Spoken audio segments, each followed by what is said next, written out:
రామాయణం అశోకం.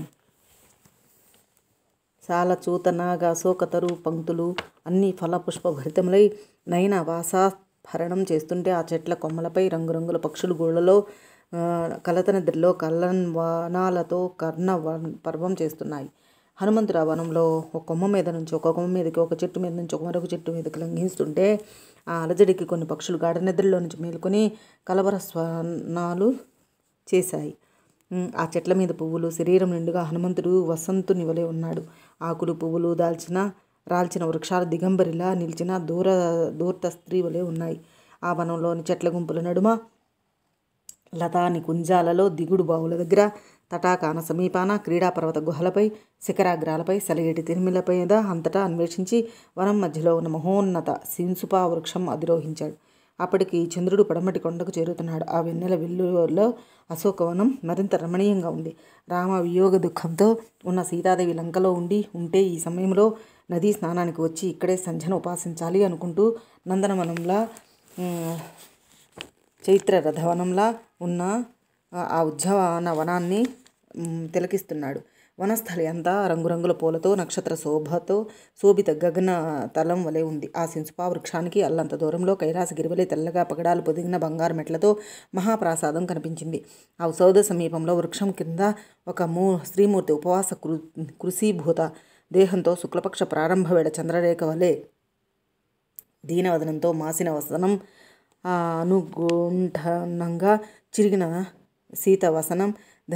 పీతవసనం ధరించి వంకలో ఉన్న పద్మంలా ఉన్న నారీమణి కనిపించింది. దుఃఖసాగరంలో ఉన్న ఆ నారీరత్నాన్ని పరివేష్టించి రాక్షసగణం ఉన్నది. జడగట్టిన వేణి ముందుకు వ్రాలి నల్ల త్రాచువలే కనపడుతున్నది. ఆ కృషీభూత గాత్ర చూసిన హనుమంతునికి కొంతకాలం క్రితం రావణుడు గగనవీధిని కొనిపోతున్న స్త్రీమూర్తి స్ఫురణకు వచ్చి ఈ సాధ్వీమణి సీతాదేవి అయి ఉండాలి అనుకున్నాడు. నియమ వ్రతపరాయణం అయిన తపస్వినిలా ఉంది. భయంతో గాలి విడిచే భుజంగ వధువులా నిట్టూర్పులు విడుస్తూ శోక ధూమావృతమైన అగ్నిలా ఉంది. భ్రష్టసిద్ధిలా, కలుషిత బుద్ధి వలె, మిథ్యాపవాద దూషిత కీర్తిలా ఉన్న ఆమె చుట్టూ భీకర రాక్షస స్త్రీలుగణం, శరీరమంతా దుమ్ముకొట్టుకుని అలంకారరహితంగా ఉన్న ఆ నారీమణి కాలమేఘాచ్ఛాదితమైన చంద్రబింబంలా కనిపించింది. ఆజ్ఞాయ సంయోగం లేక శిథిలమైన విద్యవలే, అనర్ధద్యోతకంగా సంస్కార శూన్యమైన వాక్కువలే ఉన్నది. చూస్తున్నాడు హనుమంతుడు తదేక దీక్షతో. రామచంద్రుడు సీతాస్వరూపాన్ని వర్ణించిన తీరు అంతా కనిపిస్తున్నది. ఆయన ఆభరణాలున్నవని చెప్పిన చోట్లలో ఆయా అలంకారాల గుర్తులున్నాయి. ఋష్యముఖం మీద తాను చూసినప్పటికీ పచ్చని పట్టు ఉత్తరీయం మాసి ఉన్నది. అలానే ఆమె కట్టిన చీర దుమ్ము కొట్టుకుని ఉన్నది. శరీరం దూసరతమైన సువర్ణకాంతులు ఈనుతూనే ఉంది. ఇంతటి దీనదశలో ఉన్న మనసు స్థిరంగానే ఉన్నట్లుంది. సందేహం లేదు, ఈవిడ రాఘవుని ధర్మపత్ని. ఇయం కనక వర్ణాంగీ రామన్య మహిషీ ప్రియ ప్రణష్టాపి నతీయన్య మనసోన ప్రణశ్యతి. ఈ ఇల్లాలు ఇంతటిది కనుకనే ఆయన అంతగా దుఃఖ వివసుడవుతున్నాడు. దయా శోక కారుణ్యాలతో మన్మథవాంఛ అంత బలీయంగా ఆయనను ఎందుకు వేధిస్తున్నదో ఇప్పుడు తెలుస్తున్నది. క్రూర రాక్షస హస్తాలలో సాధుశీల పడినందుకు కరుణ తన ధర్మపత్ని కింత దురవస్థ కలిగినందని శోకం, ఆవిడకు సరైన ఆశ్రయం లేదే అని దయ, హృదయాహ్లాదం కలిగించే ప్రియురాలు కనుక మదనాత్తాపం. రూపం, దానికి తగిన అంగసౌష్ఠవం, తోడు మనోధైర్యం ఇవన్నీ ఆ ఉభయులు అన్యోన్యానురాగం గల దంపతులుగా చేశాయి. ఇటువంటి ఇల్లాలు దగ్గర లేకుండా ఆయన ఇంతకాలం ఎలా బ్రతికగలిగాడు? ఈ దుఃఖాన్ని భరించి గలుగుతూ ఉన్నాడంటే రామచంద్రుడు ఎంతటి వాడై ఉండాలి అని తనలో తనే తర్కించుకుంటున్నాడు. రూపగుణ శీలాలతో సాదృశ్యం కల భార్యాభర్తలుండడం అరుదు. అయినా కాలం ఎంత బలీనమైనది. వినీతుడైన లక్ష్మణుడు వంటి మరిది, రాముని వంటి భర్త ఉన్న సీతకు ఇటువంటి కష్టాలు రావాల్సిందేనా? ఈ ఇల్లాలి కోసమే రాముడు అసాధ్యాలను సాధించాడు. కబంధుడు, వాలి వంటి మహాబలులు విహతులు కావడం ఊహించగలమా? విరాధుడు చస్తాడని ఎవరనుకున్నారు? జనస్థానవాసులు ఖరదూషణలు తమ 14,000 భీకర నిశాచరగణంతో ఒక్క వీరుని చేతులలో కోల్తారని ఎవరనుకున్నారు? వాలి పదచ్యుతుడై సుగ్రీవుడు పట్టాభిషేకోత్తడవుతాడని కలగన్నామా? నేను ఈ 100 యోజనాల సముద్రాన్ని తరించగలనని ఎవరు ఊహించారు? రెప్ప వేయకుండా నగర రక్షణ చేసే రాక్షసగణం కన్ను గప్పి లంక అంతా నేను తిరగగలుగుతున్నానంటే వీటన్నిటికీ ఈ ధర్మశీల కారణం. సీతాశీల సౌందర్యం ఇంటికంటే మహత్తమమైనది. నదీ నద సాగర పరివృతమైన భూమండలాన్ని రాముడు తలక్రిందులుగా చేసిన ఆశ్చర్యం లేదు ఈవిడి కోసం. ఈ జానకి శీల సౌందర్యంతో త్రైలోక్య సామ్రాజ్యాధిపత్యం కూడా తోగదు. విదేహదీసుని అనుంగుపుత్రి, దశరథుని పెద్ద కోడలు, రామచంద్రుని ఇల్లాలు. ఈవిడికే ఇటువంటి అవస్థ ప్రాప్తించిందంటే కాలం ఎంత పంచన్న శీలం కలది. సర్వరాజ్య భోగాలు విడిచి భద్రు సేవ కోసం మహారణ్యాలకు వచ్చిన సీత ఈ క్రూర రాక్షసి గణం మధ్యంలో ఎంతటి బాధలు పడుతున్నది. అయినా రామునే ధ్యానిస్తూ ఆ భీకర నారీ జనాన్ని కానీ పుష్పిత శోకాన్ని కానీ చూడడం లేదు. ఈ దశలో ఈ ఇల్లాలికి చూస్తుంటే నా మనసే సంతప్తమవుతున్నది అనుకుంటూ అటే చూస్తూ ఉన్నాడు హనుమంతుడు. తెల్లకలు వలె నిర్మలంగా చంద్రుడు నీల సరాకాశంలో ముందుకు సాగుతూ పడమటి కొండకు చేరుకుంటున్నాడు. కిందికి వాలిన చంద్రని కిరణాలు వృక్ష మూలాలలో ప్రసరిస్తున్నాయి. అప్పుడు చూశాడు హనుమంతుడు అక్కడ రాక్షస గణాన్ని. ఏకాక్షి, ఏకవర్ణ, సుంకు, కర్ణ, కర్ణశూన్య, ధ్వంతకేసి, శూన్యకేశ, కేశకంబళ, దీర్ఘలలాటకర్ణ, లంబోష్ట, లంబాస్య, లంబాజానుక, కుబ్జ, వామన, కరాళ, పింగాక్ష అలా వారి వారి వికృతాకారాలకు సరిపడే నామాలతో కొందరు ఏనుగు పెదవులు, గుర్రపు పాదాలు, గాడిద చెవులు, కోతి చెవులు, ఆవు చెవులు, అడ్డం తిరిగిన ముక్కులు, పొడుగున సాగిన ముక్కులు, తొండంపు ముక్కులు, ముక్కులు లేని వారు, పొడవైన మెడలు, మెడలేని తలలు, కుంభన దృశ్య ఉదరాలు కొన్ని, కనిపించని పొట్టలు కొన్ని, అతి విశాల ముఖాలు కొన్ని, పెద్ద పెద్ద కళ్ళతో భయంకర ముఖాలు కొన్ని, బాగా పొడవుగా సాగిన నాలుకలతో కొన్ని గొర్రె ముఖాలు, మరికొన్ని గాడిద ముఖాలు, కొందరు జుట్టు దుమ్ము రంగుతో ఉంది. అందరి చేతుల్లోనూ శూలాలు, ముద్గరాలు ఉన్నాయి. మరొక చేతిలో పానపాత్రలు, ఎదురుగా మాంస భోజనాలు. రక్తం నంచుకుంటూ మాంసఖండాలు ఆరగించే ఆ రాక్షస స్త్రీజన దర్శనంతో హనుమంతుడి గుండె జలధరించింది. ఈ రాక్షసం మధ్యంలో జానకి కాంతిహీనమైన నక్షత్రం భూమిపై పడినట్లుంది. మంద నుండి తప్పించుకుపోయి సింహం ఎదుటపడ్డ గజవధువులా ఉంది. శరణ్మేషంలో ఉన్న చంద్రరేఖలా ఉన్నదామె. మూర్తి భవించిన శోకంలా ఉత్తాలంగా లేచిన దుఃఖ తరంగంలా ఉంది. జానకి దర్శనంతో హనుమంతుడి కన్నులు అశ్రుపూరితాలయ్యాయి. రామలక్ష్మణులకు మనసా నమస్కరించాడు. తెల్లవారుతున్నది. తూర్పు దిక్కులో ఉషా రాగాలకు అంకురార్పణ అయ్యింది. ఆ సమయంలో రావణాంతఃపురం నుంచి వేదధ్వని వినవచ్చింది. షడంగ వేద విధులైన బ్రహ్మరాక్షసులు వేదఘోషతో మంగళవాద్యాలు సాగిస్తున్నారు. అది రాక్షసేశ్వరుని మేలుకొలుపు. షడంగ వేద విదుషాం క్రతు ప్రవర యాజినాం సుశ్రావ బ్రహ్మోఘోషాంచ విరాత్రే బ్రహ్మరాక్షసం. లంకేశ్వరుడు కన్నులు తెరిచాడు. మనసులో జానకి కదిలింది. మన్మథ తాపం ప్రారంభమైంది. దాన్ని నిగ్రహించుకోవడం అతి కష్టమవుతున్నది. శయ్య గృహం వదులుతూ తారాహారాలు సవరించుకుంటూ అశోకవనం వైపు సాగుతున్న ఆయన వెంట నారీజనం బయలుదేరింది. వారితో దాసీజనం సువర్ణ దీపాలతో, ఛత్ర చామరాలతో, మంగళ జల కలశాలతో నడుస్తున్నారు. దర్భాస్త రణంతో ఒకతే, రత్నఖచిత పానపాత్రతో ఒకతే వెంటనంటి రాగా అశోకవనంలో అడుగుపెట్టాడు.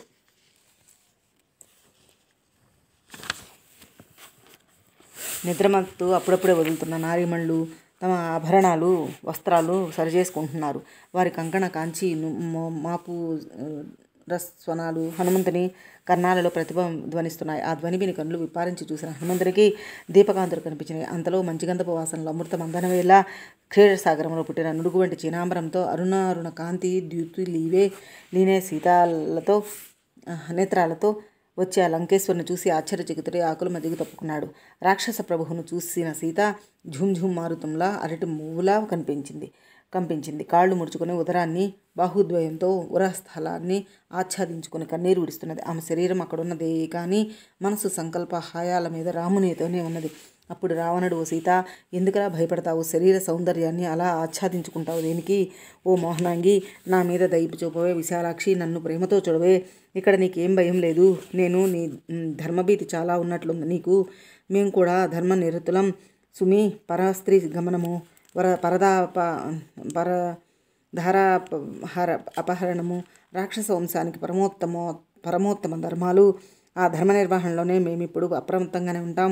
అయితే నిన్ను పొందడం నాకు ఇష్టం లేదు. నీ అంతటా నువ్వే నన్ను ఆహ్వానించే రోజు కోసం ఎదురు చూస్తూ ఉన్నాను. ఇలా ఏకవేణిలో మలిన వస్త్రాలతో, ఉపవాసాలతో, అధశయనంతో ఎంతకాలం కృషిస్తావు? సువాసన లేని చందనారు ధూపాలతో దివ్య వస్త్రాభరణాలంకృతమై మణిరత్న ఖచ్చిత హంసతూలిక తలపాలపై శయనించు.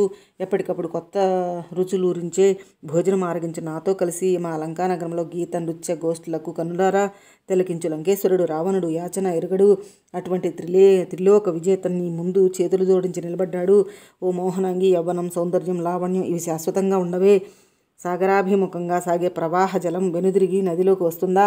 అంతే ఈ సౌందర్యం, లావణ్యాలు. ఓ వైదేహి, సీతాంశు సదృశ్యానన నిన్ను సృష్టించిన అనంతరం చతుర్ముఖ ప్రజాపతి ఇంతకంటే సౌందర్యనుషమా ఉండరాదని నిశ్చయించుకున్నాడు. ఓ సువిశాల నితంబిని, పృథుశ్రోణి, నీ లావణ్య శోభామయ గాత్ర సౌందర్యం నన్ను వివసును చేస్తున్నది. ప్రత్యంగుళం నా కన్నును ఆకట్టుకుంటున్నది. ఇప్పటికైనా నీ అవివేకాన్ని విడిచి నన్ను భర్తగా స్వీకరించు. ఈ నారీ జనాన్ని చూడు. వీరందరికీ నువ్వు పట్టమహిషి కావాలి. ముల్లోకాలను జయించి తెచ్చిన సర్వమణి రత్న కాంచన రామలతో నా సర్వ సామ్రాజ్యం నీ పాదాల ముందు అర్పిస్తాను. ఈ భూమండలం నీ తండ్రికి ధారపోస్తాను. ఒక్క మాట, ఈ గోళంలో నా ముందు నిలబడగలిగిన మొన్నగాడు లేడు. రణరంగంలో రావణుడు నిలిస్తే ఎదురారెవరు? వేహవస్యామి లోకేన్యం యో మే ప్రతిబలం భవేత్ వశ్యమేను మహావీర్యం అప్రతిద్వంద్వ మహవే. రావణుడు రణరంగంలో అడుగుపెట్టాడు. వాలిన పతాకాలతో విరిగిన రథాలు, నేలకూలిన యోధుల మృత కళేబరాలంతే. మరేమీ ఉండదు. నూరానురు ఎవరు మన ముందు నిలిచి ఊపిరి పీల్చుకోరు. అంతటి మహావీరుడు నిన్ను ప్రార్థిస్తున్నాడు. మనసు మార్చుకొని నన్ను ప్రేమించు. కరుణతో నన్ను అనుగ్రహించు. మైథియాలు సేవించి హాయిగా నాతో సుఖించు. నువ్వు కనికరించిన క్షణం నుంచి ఈ సర్వ లంకా భోగాలు నీవి. నీ చిత్తం వచ్చిన వీటిని దానం చేసుకోవచ్చు. నీ మాట రాజశాసనం. నువ్వు ఆజ్ఞాపిస్తే మీ బంధువులందరికీ ఈ సంపదలు దారిపోస్తాను. ఓ సర్వాంత సుందరి, రాజ్యభ్రష్టుడు, కాననవాసి, వల్కలదారి, ఆదర్శన అయిన నియమవరతుడైన రాముడు నీకెందుకే? అసలు మనిషి ఇంకా బతికి ఉన్నాడో లేదో? ఉన్నా నీ కంటబడే మాట కల్లా మేఘాచ్ఛాదితమైన చంద్రకాంతులు బలాక పక్షులు అందుతాయా? అలానే నువ్వు రాముడికి దొరకవు. ఇంద్రునికి కీర్తి హిరణ్యకశిపుడు అందుకోగలడా? ఓ మహాసిని, గరుత్మంతుడు మహాసర్పాలను పట్టేటట్టు నువ్వు నా మనసును లాగుతున్నావే. మాసిన చీరతో, అలంకారరహిత దేహంతో, సంస్కారం లేని వేణితో ఉన్నా నిన్నే నా మనసు వాంఛిస్తున్నది. నా అంతఃపురంలోని ఏ సుందరీ రత్నం నన్ను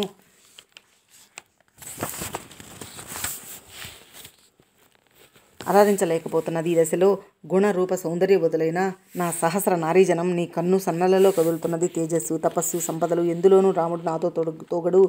సుఖంగా నన్ను పొంది నీ బంధుబాంధవ్యాలను ధనధాన్యాలు పంచిపెడుతూ ఆనందించు.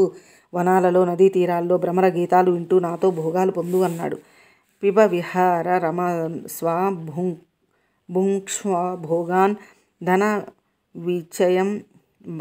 నిచయం ప్రదిశామి మేదినీం చ ఈలలనే యథా సుఖం త్వం త్వయిచ్చ సమేత్య లలంతు బాంధవ వాస్తే.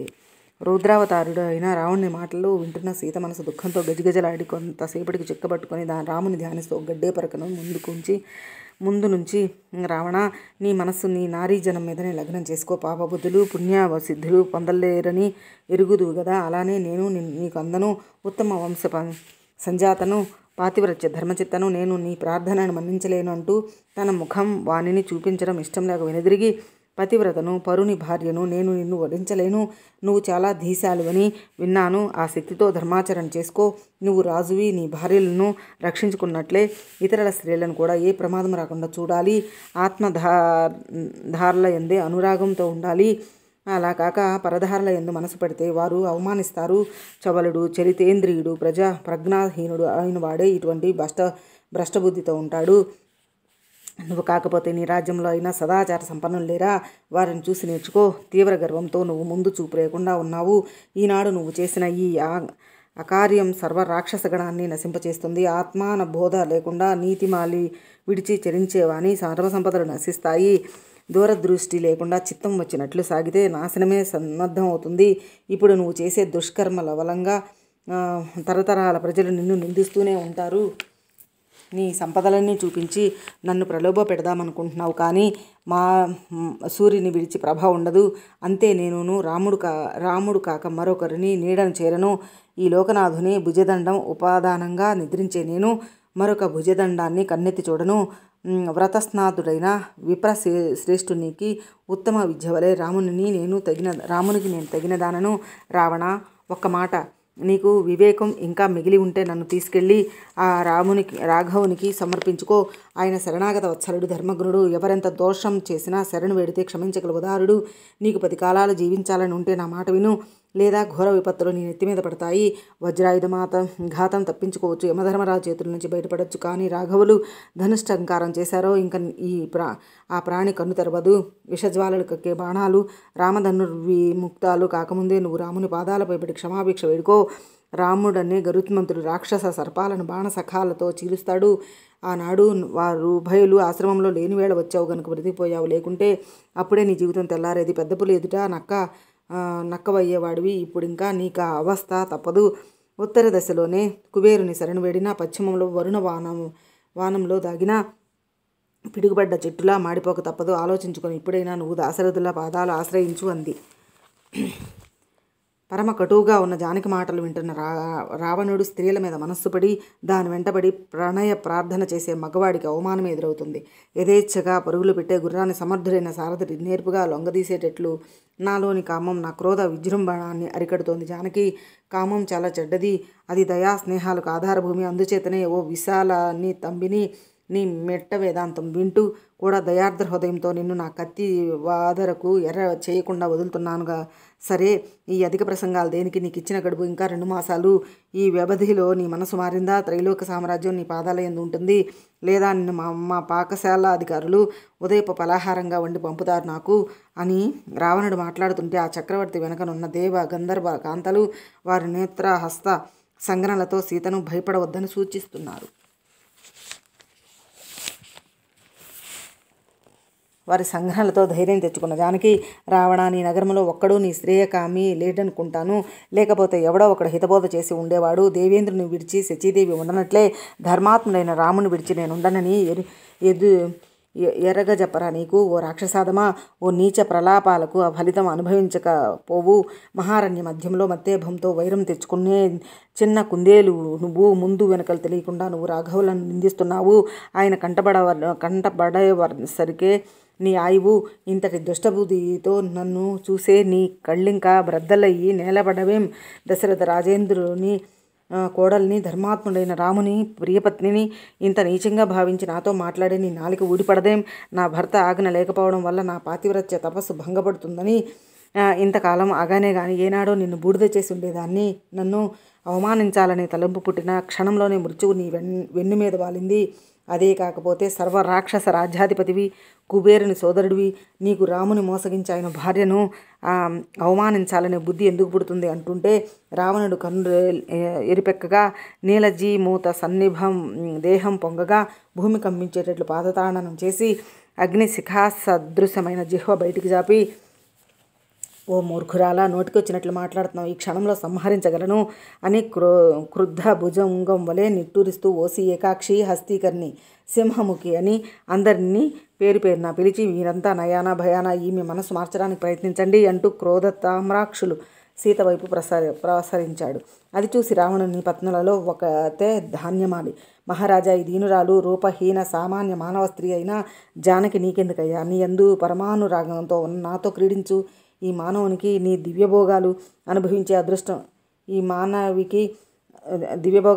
అదృష్టం లేదు. నీ మీద వాంఛలేని దానితో నీకు సుఖం ఉండదు, పైగా తాపం మిగులుతుంది. నీ యందు మనసు పడిన స్త్రీతో నీ మనసు కలుపుతుంటే నీ శరీరానికి సుఖము, మనసుకు తృప్తి కలుగుతాయి. అకామాం కామయానన్య శరీర ముపతవ్యతే ఇచ్చంతి కామయానన్య ప్రీతిర్భవతి శోభన అంటూ రావణుని భుజం మీద చెయ్యి వేసి వెనకకు తిప్పింది. వికటాహాసం చేసి రావణుడు వెనుదిరిగాడు. నారీ జనమాయనను అనుసరించారు మిగిలిన రాక్షసి జనమో జానకి, లంకేశ్వరునికి ఏం తక్కువ అయిందని తిరస్కరిస్తున్నావు? అసలు ఆయన ఎవరనుకుంటున్నావు? బ్రహ్మమానస పుత్రులైన ప్రజాపతులు 6, వారిలో 4వ వాడు పులస్య ప్రజాపతి. ఆయన కుమారుడు విశ్రవసువు. వీరి పుత్రుడు మా రావణ ప్రభువు. ఇటువంటి భర్త దొరకడం ఎంత అదృష్టమో తెలియడం లేదు నీకు అని ఏకజట అనగా హరిజట తన పిల్లి కళ్ళను వికృతంగా తిప్పుతూ, మా ప్రభు అంటే నీకు తెలియదు. 30,000,000 దేవతలు ఆయన చేతుల్లోనే ఓడినవారే. రణరంగంలో ముందు చూపే గాని వెనుక తిప్పడం ఎరగడైన మా ప్రభువుల అంతఃపురంలో అతిలోక సుందరీమణులు వేలాదిగా పడి ఉన్నారు. అయినా వారందరినీ కాదని ఆయన నిన్ను ప్రేమిస్తుంటే నువ్వింత తెలివి తక్కువగా ఆయన అభిమానాన్ని వదులుకుంటున్నావు అన్నది. వికట దేవతలే కాదు, నాగ గంధర్వ దానవ గణాలు మా ప్రభు పాదాల ముందు తలలు వాల్చారు. అటువంటి మహావీరుని కాదనగల ధైర్యం ఎక్కడిదే నీకు? మా ప్రభువు పేరు వింటే వాయువు స్తంభించిపోతాడు. గ్రీష్మ భానుడు చల్లగా వెలుగుతాడు. చూసావా, ఈ మా వనంలో లతలు చెట్లు ఋతు నిమిత్తం లేకుండా పూలు పూసి ఫలాన్నిస్తాయి, మేఘాలు వర్షిస్తాయి, సెలయేళ్లు నిర్విరామంగా ప్రవహిస్తూ ఉంటాయి. అటువంటి మహామహుని తిరస్కరించడం కంటే మూర్ఖత్వం లేదు. ఇలా అందరూ అనేక విధాలు బోధించినా సీత మాట్లాడకపోవడంతో జానకి, నువ్వు త్రిలోక సుందరివని మా ప్రభువు నిన్ను కామిస్తే నువ్వు మూర్ఖంగా తిరస్కరిస్తూనే ఉన్నావు.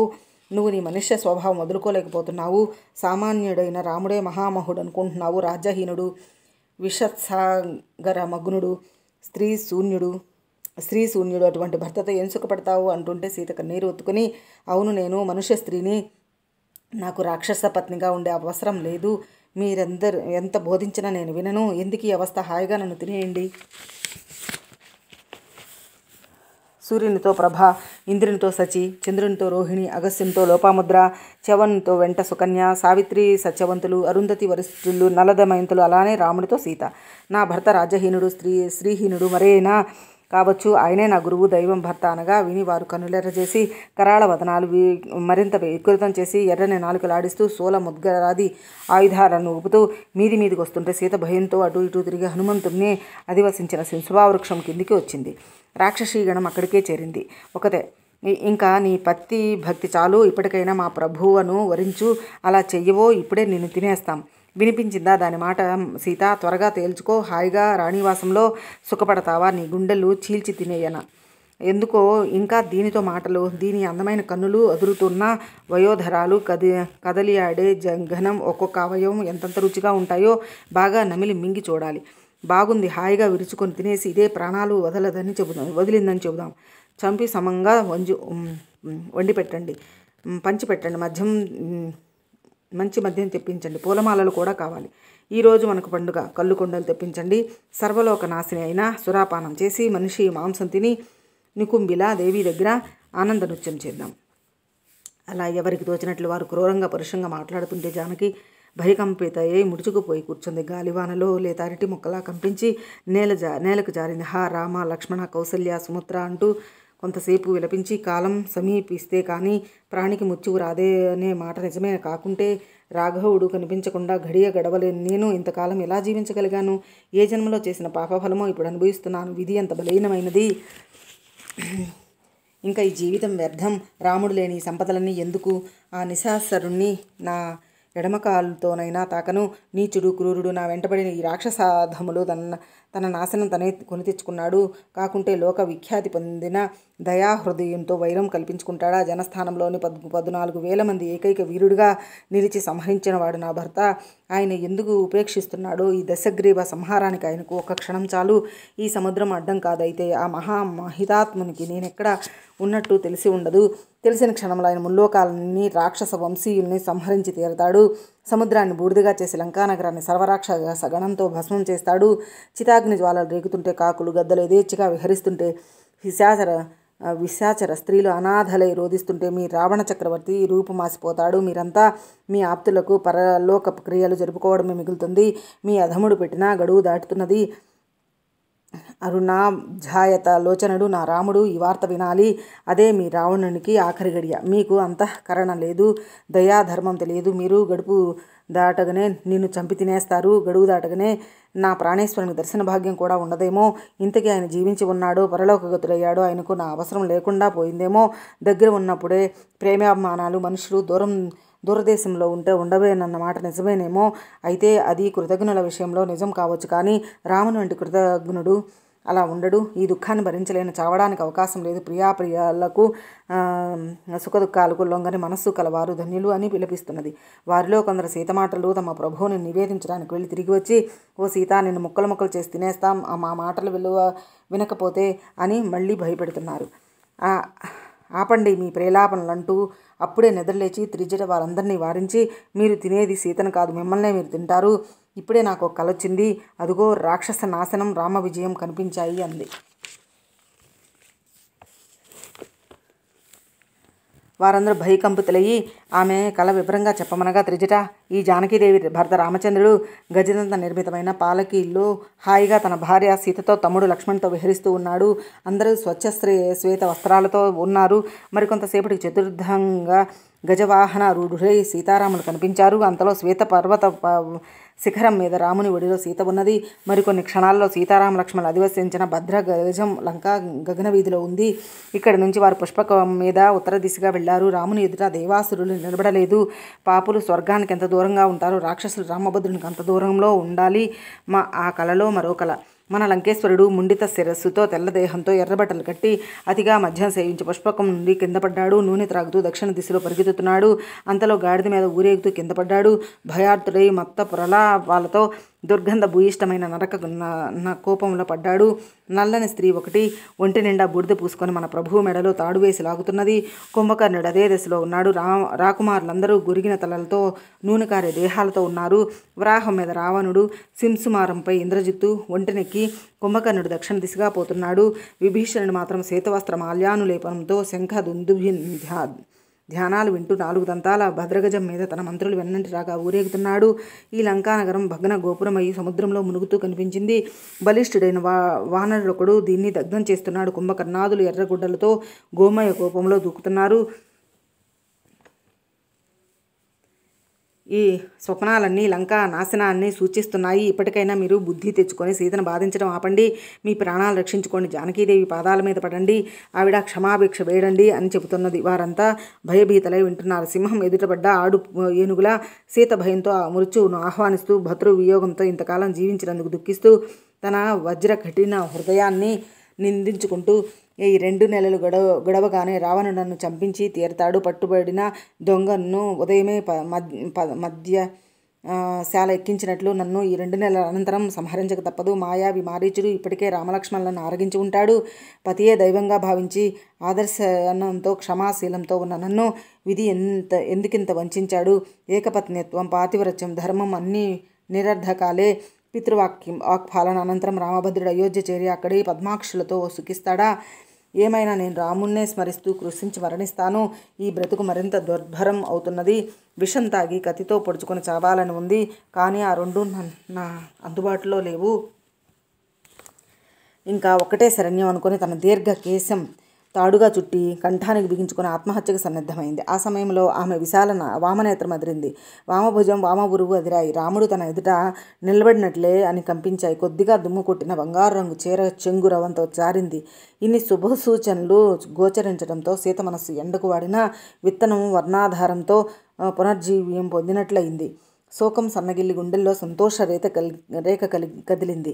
శరీరానికి శక్తి ప్రాప్తించినట్లనిపించి వికసించిన వదనం రాహుగ్రహ విముక్త చంద్రబింబం అయింది. అంతా చూస్తూ ఉంటున్న మారుతి, సర్వలోక శోభనదాయిని అయిన సీతను చూడగలిగాను. జన్మ ప్రభృతి విచారం ఎరుగని జనక రాజపుత్రి ఈనాడు మూర్తీభవించిన శోకదేవతలా ఉంది. ఇప్పుడు నేను ఈవిడకు ఆశ్వాసన కలిగించకుండా తిరిగి వెళితే ఈ దుఃఖభారంతో ప్రాణత్యాగం చేయవచ్చు. కానీ ఈ రాక్షసీ గణం ఉండగా మాట్లాడడం ఎలా? రాత్రి కూడా గడుస్తున్నది. సీత సందేహరహితంగా వెడితే దాశరథి నన్ను తన చూపులతోనే బూడిద చేస్తాడు. కాక ఇక్కడ సీత ఈ రాక్షసుల బాధలు పడలేక ప్రాణత్యాగం చేశాక రామలక్ష్మణ సుగ్రీవాదులు వచ్చి ప్రయోజనం ఏమిటి? సరే, నేను ఇప్పుడే ఈవిడతో ఏ భాషలో మాట్లాడాలి? సంస్కృతంలో మాట్లాడినా అని ద్విజుడైన రావణుని వాక్కుగా వాడే కామరూపుడిగా వచ్చాడన్న సీత శంకించకుండా ఉంటుందా? శంకించినా నేను మరే భాష మాట్లాడినా ఈవిడ మరీ భయపడుతుంది. ఆ భయంతో మరీ గట్టిగా రోధిస్తే రాక్షసు వీళ్ళ ఆయుధాలతో రావచ్చు. నేను తప్పించుకోవటానికి ప్రయత్నిస్తే వారు యుద్ధానికి దిగుతారు. అప్పుడు దాని పరిణామం ఎలా ఉంటుందో తెలియదు. వారు నన్ను బంధించినా వధించినా నా శ్రమ పూర్తిగా వ్యర్థం. ఈ వార్త అక్కడికి అందించేవారుండరు. అందుచేత దూతలు సమయోచితంగా ప్రవర్తించకపోతే సర్వము నాశనమే అవుతుందని ఆరులంటారు. ఇప్పుడు ఇంక మాట్లాడక తప్పదు. అయితే ఈవిడ రామచింతతో ఉన్నది కనుక ఆ రాఘవుని గుణగణాలే కీర్తిస్తున్న ప్రసంగం ప్రారంభిస్తే జానకిదే ఉత్సాహంతో వినవచ్చని బాగా యోచించి, రాజా దశరథో నామ రథకుంజర వాజిమాన్. దశరథనే మహారాజు, అయోధ్య నగరానికి ఏలిక. చతురంగబల సమన్వయుడైన ఆ మహారాజు ధర్మపరుడు. వారి జ్యేష్ఠపుత్రుడు రాముడు. ఆయన సదాచార పరాయణుడు, సర్వజీవలోక రక్షిత దీక్షితుడు, సర్వజన రక్షణ తత్పరుడు, సత్యసంధుడు. ఆ రామచంద్రుడు పితృపాలనకై దండకాడవికి వచ్చాడు. అక్కడ జనస్థానంలో ఖరదూషణలు వధించాడు. అది విని రావణుడు రాముని భార్యను హరించాడు. మాయలేడి ద్వారా ఆయనను వంచి భార్యాన్వేషణలో ఆయన కిష్కిందకు వచ్చి వానరరాజు సుగ్రీవునితో స్నేహం చేసుకుని వాని అన్న వాలిని వధించాడు. అనంతరం సుగ్రీవుని ఆజ్ఞానుసారం లక్షల వానరులను సీతాన్వేషణకు దశ దిశలా బయలుదేరారు. దక్షిణ దిశగా వచ్చిన వానరుల సంపాతి సాయంతో సీత లంకలో ఉన్నట్టు తెలుసుకున్నారు. వారిలో వాయునందనుడను నేను ఈ సముద్రం దాటి వచ్చాను అని కథాగానం చేశాడు. అంతా వింటున్న సీతకు ఆశ్చర్యం కలిగింది. చంద్రబందరగా జుట్టుపడిన ముఖం పైకెత్తి కన్నులు ఊపి చూసింది. ఉదయాద్రి మీద భానుబింబలా హనుమంతుడు కనిపించాడు. కపిదర్శనం అశుభంగా భావించి కన్నులు మూసుకుంది. కలగంటున్నానా, జాగృతావస్థలో ఉన్నానా అని విచారిస్తూ కన్నులు తెరిచి మళ్ళీ చూసింది. గంటుపడిన విశాల వక్త్రంతో కపిశ్రేష్ఠుడే కనిపించాడు. తెల్లవారుజామున ఇటువంటి పాడుకల వచ్చింది. దీని ఫలం ఏమై ఉంటుంది? రామలక్ష్మణులకు శుభమగ్గాక, నా తండ్రి జనక మహారాజుకు మంగళమగ్గాక అనుకుని మళ్ళీ తర్కించుకొని, నాకు నిద్ర రావడం లేదే, ఇలా కళ ఎలా వచ్చింది? అయితే 10 మాసాలుగా ఈ లంకలో కోతి ఉన్నట్టు చూడలేదే, ఇది ఎలా వచ్చింది అని చర్చించుకుంటూ రామరామ అని విలపించసాగింది.